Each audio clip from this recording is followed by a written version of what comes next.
Et Orana, bienvenue à toutes et à tous pour le retour de votre rendez-vous hebdomadaire Fais-nous à foot. Aujourd'hui, nous traiterons du football jeune, comme vous pouvez le voir derrière moi, du futsal et de la Ligue 1. Sans plus attendre, on se dirige à Paea où s'est tenu hier soir un match entre Manoura et Central qui a vu la victoire du club de Paea. Il a fallu attendre les arrêts de jeu de la première mi-temps pour voir le premier but inscrit par Gary Rochette. En seconde mi-temps, doublé d'Axel Tematawa qui permet donc à Paea de s'imposer 3-0. Une victoire importante pour le club de Paea qui lui permet de se qualifier pour la phase 2. On écoute tout de suite les réactions. La victoire était importante ce soir. Oui, très importante pour assurer la qualification. Parce qu'on ne savait toujours pas si on était qualifié ou pas. Avec les points de bonus et puis l'épisode de Tamanifara, on ne savait plus trop quoi on pensait. Il faudra compter sur Manoura pour la phase 2. Maintenant, à nous de mettre ce qu'il faut en place pour aller chercher les 3 premières places. J'ai quand même demandé aux joueurs de gagner ce soir, c'était très important pour nous pour la phase 2. Bon, on a vu quand même Manoura qui a très bien joué ce soir.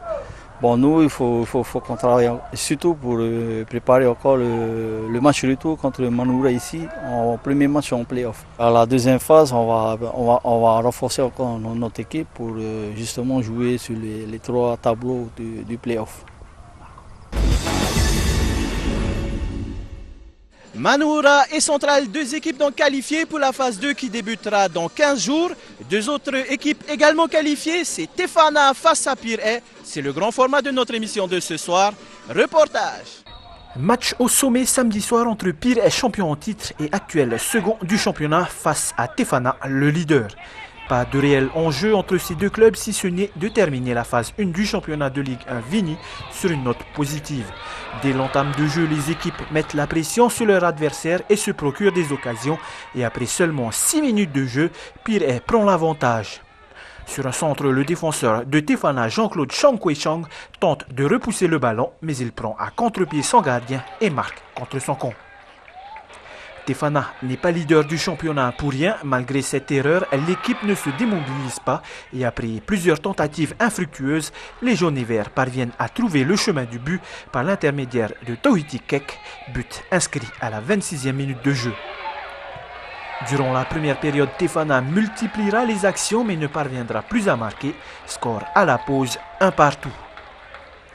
À la reprise, on sent une équipe de Tefana toujours dominatrice mais qui peine à marquer. Du côté de Pirée, on tente de prendre la défense à défaut en profitant de quelques contres mais sans succès. Une fois de plus, c'est Tefana qui impose son jeu et qui parvient une nouvelle fois à inscrire un but. À la 64e minute de jeu, Sylvain Graglia fait parler sa vitesse et il dribble le portier orange et son défenseur. Tefana mène 2-0. Scénario identique pour la suite de la rencontre, Tefana a la main mise sur le jeu. Malgré le décalage horaire encore présent dans les jambes, les protégés de Sébastien Labayenne poursuivent leurs efforts. Effort récompensé à la 88e minute par Sylvain Graglia encore une fois, magnifiquement servi par Tohiti Kek. Tefana l'emporte 3-1 et termine la phase 1 du championnat de Ligue 1 Vini, invaincu. On a pris ce match au sérieux car dès le mardi soir on est reparti sur le terrain pour s'entraîner. Mais on voit bien que même si Pirée a fait une partie du match à 10, nous sur le plan de la fraîcheur, même si les garçons m'ont étonné, si les joueurs étaient vraiment bien, il ne faut pas oublier qu'un long voyage comme ça s'élimine pas si facilement. On démarre bien le match, on se crée 2 occasions, on en met une, on ne conclut pas la seconde. Et après, derrière, ça devient plus compliqué parce qu'on bafoue un peu notre football, mais c'est surtout qu'on a des grosses carences physiques en ce moment. Donc, on n'est pas dans l'inquiétude. Tefana est un beau champion dans cette première phase. Il va y en avoir une deuxième.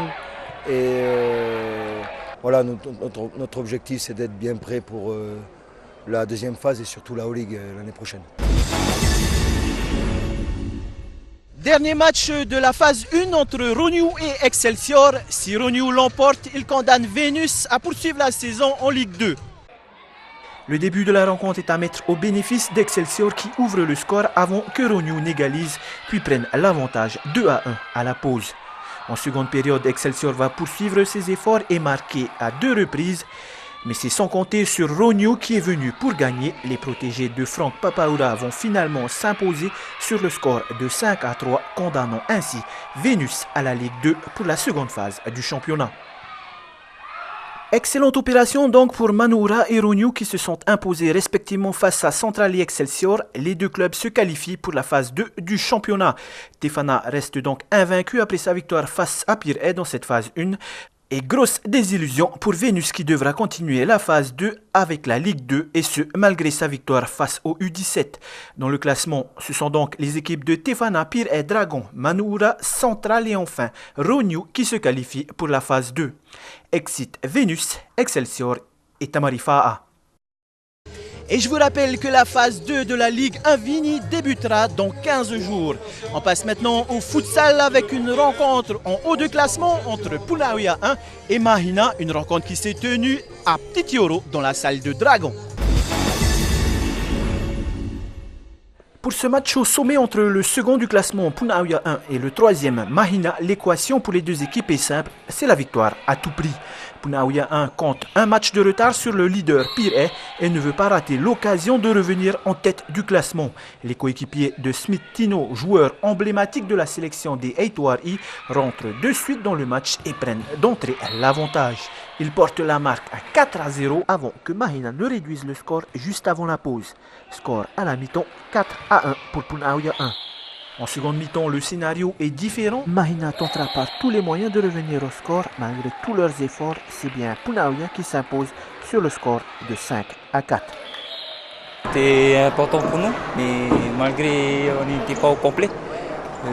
Mais sinon, on avait donné tout pour le tout. La suite, c'est de pouvoir gagner une première fois le top 9. Comme on avait gagné le premier championnat top 10, on voudrait gagner le top 9 cette année. Au fur et à mesure, on n'a pas lâché, on est revenu au score. Mais voilà, on a fait notre match, on a fait ce qu'on a pu. On sait que techniquement, tactiquement, l'adversaire était supérieur à nous. On n'a pas eu de surprise sur ce côté-là. Et on n'a rien lâché, on a tout donné. Vu que c'est la première saison, on a essayé pour apprendre tactiquement le futsal. Mais on essaye de quand même rester dans les 4 premiers.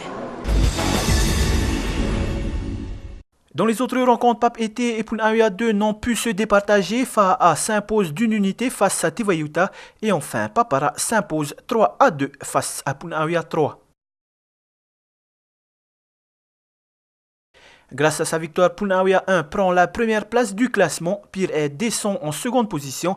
Bonne opération également pour Faa qui prend la troisième place, tandis que Punaouia 3 se retrouve en dernière position.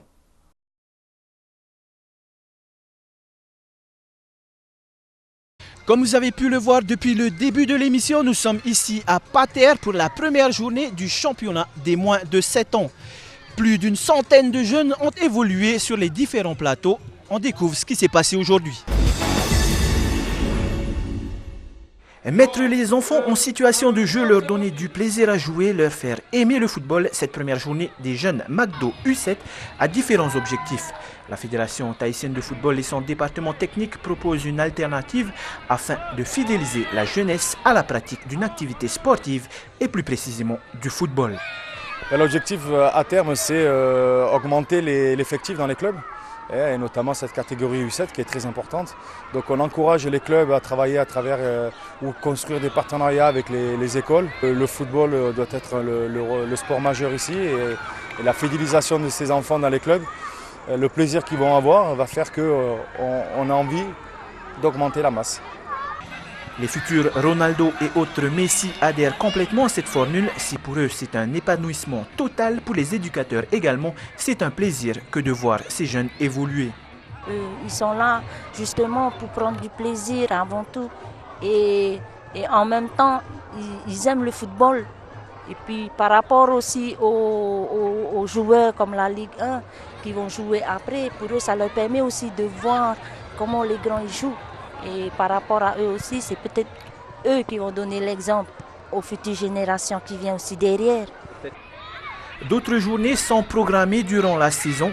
D'ailleurs, le week-end prochain, ce seront les McDo U9 qui seront en action. Avis aux parents qui voudraient faire participer leurs enfants, n'hésitez pas à les inscrire dans les différents clubs du Fénois.